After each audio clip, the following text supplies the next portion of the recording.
And we do thank you so much for taking your time to join us live right here. This is www.techmake.tv. My name is Tony. It's so much a pleasure to have you each and every single week as we talk about pertinent political issues going on here in Zimbabwe. This is another show. We're going to be having a deep discussion on the latest development that have just happened. I know lots of our headlines have been running on this story of former MDC members who have been incarcerated for about 10 years. And today we've got one of them who is just joining us right here in the studio. His name is Mr. Last Maengahama. Mr. Last, thank you so much for taking your time to join us live right here. Thank you for inviting me. Great. I understand you are still fresh out of prison, and a total of 8 to 10 years has been given unto you, and finally you are out. Just before we jump into the details that caused your incarceration, how did you feel about you being finally acquitted of this crime and going back home? When I received the message of my acquittal and that I was about to be released from the prison, I was very happy. I was excited. I was full of joy and happiness. Were you in the court when the judgment was announced, or you were not physically in the court? We did not physically attend the court session. We were in prison. So we had it when we were in prison, where it started unofficially. So at first we couldn't believe, because we were just getting it unofficially that, guys, you have been acquitted. And I know your lawyers have been appealing over almost 10 years over this matter, and you could not always be present in the court, if I'm right. Well, when it's an appeal, we do not necessarily need to be physically present. It's up to the discretion of the court. So in this particular instance, we were not there. The lawyers were representing us. Let's get to the story, Mr. Maengahama. I understand that the biggest story is you were arrested on allegations that you were behind the torture, if not the killing of a police officer in Glenview. Can you narrate to us exactly what transpired to the point where you were then picked up by the police officers? Well, on 29 May 2011, that is when the incident occurred. Personally, I spent the whole day in a church service at UFIC. Then when I came back from church service, I just heard through rumor that there were disturbances at the shopping centers near my home. So it has been alleged that the disturbance that took place there were some members of the MDC who were there wearing T-shirts, who were part of the bigger public. So the members of the police, we learned that they did not know who was there and who was not there. So they just decided to go around, pick and arrest the non-MDC members of that area. And my house is just 100 meters from the scene of crime, and I was the first one to be arrested because I'm the former councillor for that area. So I'm the most known person in that place. So they just arrested me on the basis that I'm the former councillor for that area, because they were just looking for MDC tax. What was the actual crime that occurred on that day? Well, a police officer died after they had some skirmishes and some running battles with members of the public. Was it a demonstration? Was it were they attacking people? Exactly what led to the police officers being attacked? Just for the purpose of understanding. Well, according to people who were there, who were giving their evidence in court, it was said that the police arrived at Glenview 3 shopping center. It's a crowded place, so there were various people patronizing the place, and the public would not know who exactly was the target of the police. So the police ended up dispersing everyone who was there at the shopping center and in the nearby nightclub. So according to the evidence which was being led in the court, it is alleged that the police ordered some of the people who were in a nightclub to disperse, and they requested to finish their braai, then they could disperse. So it is said that then the police refused to allow them to finish their bride. That's when the disagreement arose, and then it led to the death of a police officer. Around what time was this? It is said it was in the afternoon. Yes. So these people were in the bar during the afternoon times. They were drinking. It actually happened inside a bar. One of the most disturbing incidents that we have had is you were actually exonerated by a recording that came from UFI Church that said that you were not even there on the date. You were actually attending a church service, and there was a video recording that was sent to prove your absence from the case. Can you confirm this as a matter of fact?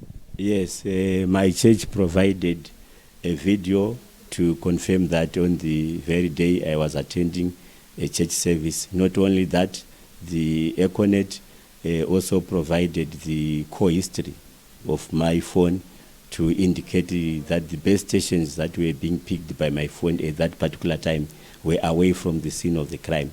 Not only that, the people whom I heard when I went to church also came and testified that I was not present when this crime was committed. With such overwhelming evidence, you were still not let off the hook. So what was going on? What was the argument from the state? Well, the matter was politicized from the word go. So they wanted to extract much capital, political capital from it. They were not interested in finding out who committed the crime. They were just trying to find a way of linking it to MDC so that they would then use it, run with it, and have some political expedients describing MDC as a violent party that has killed a police officer. So that's the narrative that they were trying to get, which is why they nailed people like us who had nothing to do with the commission of the crime.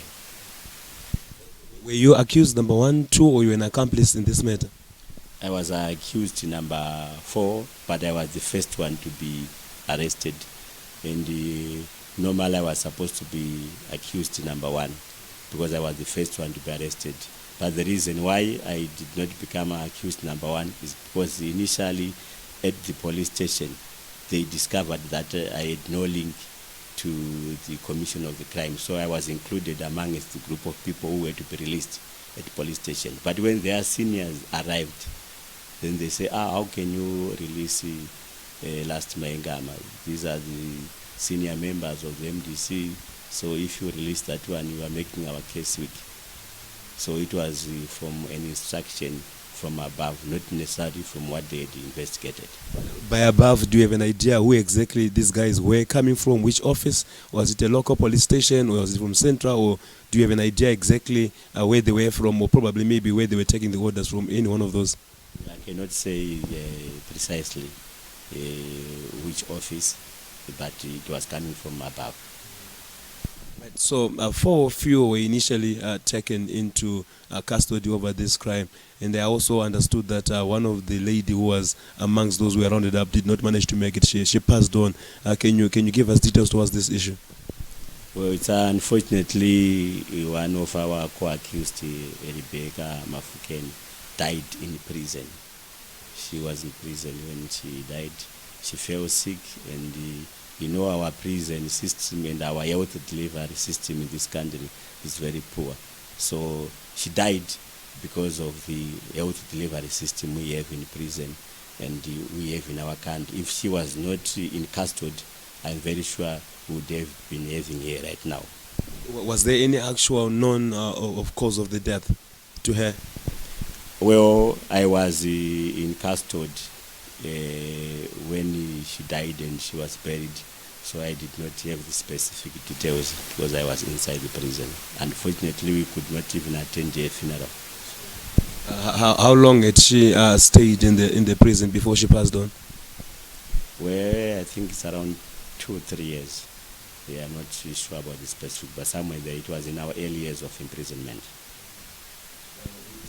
To know the stories of these 3. Who was the 4th person? I met to get any information about the 4th person who was also arrested or detained with you. Actually, initially, we were 29. We were arrested, we were 29. Then during the process and during the trial, some were dropped. So we end up when we were 7. Then from the 7 of us, 3 were then acquitted. Then the 4 of us, we were then found guilty. That is Tungamira Madzokere, last Maengahama, Yvonne Msarurwa, and Phineas Natarikwa. These are the 4 people who were eventually found guilty. And Phineas Natarikwa was found guilty for a lesser offense of assisting or conspiracy to public violence. So he was just fined $500. Yes, and he went out. Then Yvonne Msarurwa, he was sentenced 20 years, the same with us. But on 2018, there was a presidential amnesty, and she was released on presidential amnesty. Yes. So that then left the 2 of you, and Rebecca passed on, she didn't make it. Yes, Rebecca died before even our sentencing. Yes. What was the interest? If I'm to understand, you were only acquitted in the Supreme Court, which meant that this case was escalated all the way from the Magistrate Court, High Court, up until the Supreme Court. Did they give any convincing reasons which you probably saw, maybe, even though beyond reasonable doubt, that they made sense for them to continuously have you behind bars? Why was the state continuously charging you to be guilty on such circumstances, according to your understanding? There is no reason to talk about. It was purely political harassment. It was political persecution. They just wanted to send a message to all people like us who were perceived as opponents of the government, that if you continue doing that, you go the same way as these guys. So we used a sacrificial lamb for them to demonstrate and flex their muscles to people whom they perceived as their opponent. You did almost 8 years in the prison. How was the experience for you? I know this is a place that you've not been used to. You are getting there. If you can just share with us some of the experiences that you had in there. Prison is not a place to be. It has been a painful and a difficult experience to be in prison. You know, you cannot spend all those years caged like a bird, you know, and the ways our prison system, they are dilapidated. The facilities are not able to cater for the inmates. So all challenges that we face as a country, they are even worse or multiplied in a prison.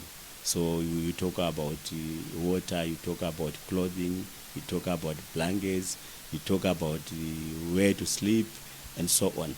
So it's all suffering. It's intense suffering in prison. And to be isolated from your loved ones, from your kids, from your family and your colleagues, that's the most psychologically torturing aspect of it. Do you have any moments where you were physically abused, beaten up, or tortured while you were in prison? In prison, not necessarily, but when I was in police custody, yes, I was beaten several times. I was tortured several times. How did they do this? Well, when I was arrested, I was forcibly taken from my home.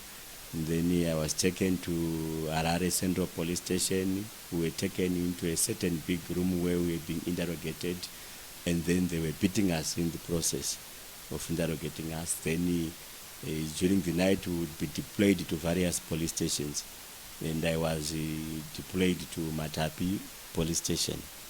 Then during the night, some unknown police officer entered the cell, and they thoroughly beat me, saying, who is that? Only you, no one else, just you, specifically you. Specifically, but they were angry that I had killed one of them. So I was thoroughly beaten in that Matapi police station. Yeah. Then in prison, we were not necessarily facing the physical violence, but the psychological torture, in the sense that when you are a political prisoner, you are being treated as a high-risk criminal. So the restrictions, the security measures, the suspicions around you and so on is too much. You are like a terrorist, the way they see you. So it's very torturing psychologically.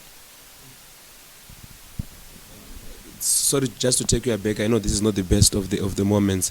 You were then beaten up at Mbare Matapi police station, which was an obvious violation of human rights.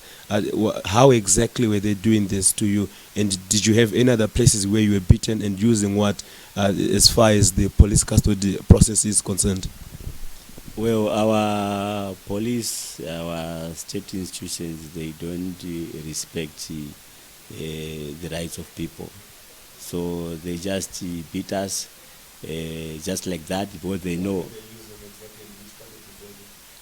Well, they were using fist, hands, and everything, their baton stick. I actually ended up, one of my tooth was shaking, and eventually it was actually had to be removed when I was in prison. Yeah. Right, Ms. Maengahama, 8 years you are in a cell. Just before we quickly conclude, let me just take you to another emotional escapade.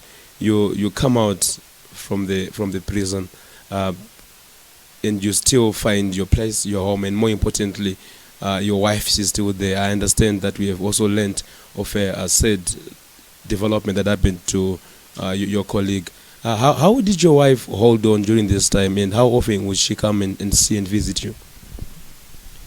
Well, the marriage institution was never meant that people have to be separated physically. That is not an ideal situation of a marriage situation. So when you are physically separated from each other for those years, usually the whole target is to try and attack the marriage institution. So that is why you see at the end of the day, my colleague faced what he faced. So in a way, the marriages of prisoners will be weakened one way or the other. Yeah. How did you manage to get yours intact over that period of time? Well, it is by the grace of God. That's all I can say. Yeah. How often did your wife and your family used to come and see you? I know after such a very long time, I just need to understand the trends of how often they used to come and see you, and if there were any restrictions to them as far as the visas are concerned. Well, generally, if I convicted prisoners, you are allowed a visitor after every 2 weeks. So that is the norm.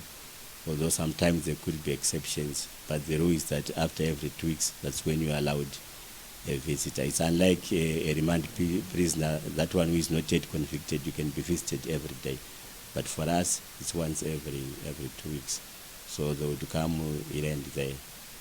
Yeah, that's what has been happening. Right. The biggest issue that is doing rounds right now, Ms. Maengahama, is you have lost 8 years of your life. Surely that's a major prejudice that you have suffered as a Zimbabwean. Are you going to be looking into any potential lawsuit against the government, state to be more precise, or any particular officers that were involved in the incarceration? Yes, we are still discussing with our lawyers, but the indications are that we are likely to sue the state for what they did to us, because it was unwarranted. We were innocent from the very day. It was a miscarriage of justice for them to detain us for 10 years only to tell us that you are innocent. So we are likely to take some actions against the state, and our lawyers are working on that. Sorry to try and dig at the if we are news people, we work with figures. Do you have anything in your head specifically, monetarily? What would you be claiming if you can quantify it in dollar terms? Well, I think that is a domain of the legal minds. They really know how it should be calculated and so on. So I will leave it to them to deal with that. Yes. After all, it's not about the amount. You see, it's not about the amount, it's not about the monetary value, because no amount of money will repay what we lost.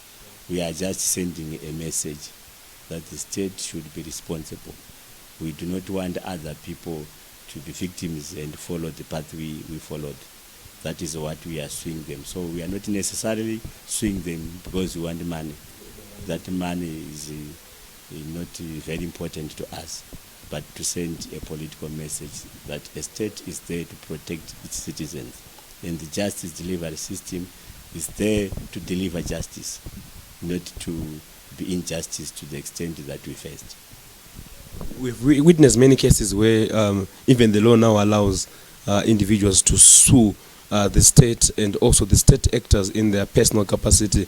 Is that a consideration that you are also doing, specifically on your case where it was known and proven that you were not on the place of the act of the commitment of the crime? Are you also going to be taking the same route of suing in personal capacity, or we are only suing a state which is liable? We are suing the state, and we are also looking at certain individuals who are liable in their capacity as individuals. Like in my case, we have a police constable at that time who lied, testified in court that he saw me when he was actually lying. So it was that evidence of his lies that was used to convict me. So that person must be liable because he allowed himself to be used by the state, but he has to be liable as a person. So it's something that we are going to consider. Interesting. Let's just quickly wrap it up. Ms. Maengahama, you are now out. Technically, your life has been restored back to you. The question is, what next? Are you still going to be considering a political career going forward after this, or you are going to call it park for now? Zimbabweans need to know what is your next move after this?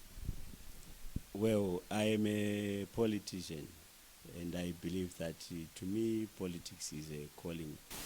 It's in my blood. So politics is me. I don't see anything that can take away me from politics. Prison has actually failed to take me away from politics. So I'm a politician until I go to grave. So I'm now more determined and more resolute and more committed to make sure that we bring about a Zimbabwe that we want, a prosperous Zimbabwe, a democratic Zimbabwe, a Zimbabwe that respects the rights of the people. Yeah. So I'm full-time at wherever I am deployed. I am a servant of the people who I am to say no. One of you, I'm not so sure who it was, amongst the two of you, with either you or Tunga, wrote a very long letter to the president that we saw. Was it you or is the other one? Is your colleague? Oh, it's me. I wrote actually more than one letters to the president. The president divulged one of those letters, a very powerful letter that I personally also was privileged to see. You spoke of high spirits and encouragement to someone who is out there, yet you are the ones that are in there. What drives you to have such a conviction of encouraging those that are much more free than we thought you were? I just wanted to understand exactly what was going on in your mind when you were drafting such a politically charged and powerful letter. Well, the fact that we were in prison does not necessarily mean that we were the only people who were facing difficulties and suffering. Every Zimbabwean was in his own share of struggles. So we just put ourselves at the same level with everyone. So in that context, we are able to also encourage others, even who were outside. It is in that context that I wrote those letters to President Nelson Chamisa. What is the thought and the mindset of other prisoners? I know you are obviously a political prisoner, and the other prisoners in the cells, how do they see you and how do they see the political landscape in Zimbabwe? Well, we had very good relations with my fellow inmates, and when you're in prison, you then see how bad things are. So it's like an enlightenment. It was like a revelation to every prisoner. Some of them who were underestimating the gravity of the suffering that we we are facing as Zimbabweans. They experience it hands-on, face-to-face in prison. So most of the people were really for change. I can assure you that if prisoners are allowed to vote, very few, if there is any, would vote for the establishment. Just before we wrap it up, I know I've been saying this for a long time. Any last words to our viewers who are now able to have a confession of a convicted individual who was then acquitted 10 years down the line? Any last words to our viewers? Well, I just want to make an appeal to fellow Zimbabweans that everyone must be an activist. We must have a role to play in creating a Zimbabwe we want. It's not something that we can leave to a few. Every Zimbabwean must take part, because I believe that everyone is a politician. You do not necessarily need to have a party position or directly associated with a particular party to be a politician, but you find various ways of involving yourself as a citizen in the governance of our affairs. So that is what I'm appealing to all Zimbabweans, that they must do their part to bring about a Zimbabwe we want. You heard it all there. That's Mr. Maengahama. You would honestly confuse him for a very soft-spoken person who does not have anything to do with politics. I know we're all used to all those, highly energized people, and you're low-key, back and chilled, and you are a politician, you are a councillor, and I have no idea how he manages to mix the two within your character. But Mr. Maengahama, thank you so much for gracing us and giving us all that time that you've granted us today. Thank you. Thank you so much. And from me and the crew behind the scenes, it's a wrap. We thank you so much. This is www.techmake.tv. My name is Tonio. Let's do this each and every Wednesday. Ciao, ciao.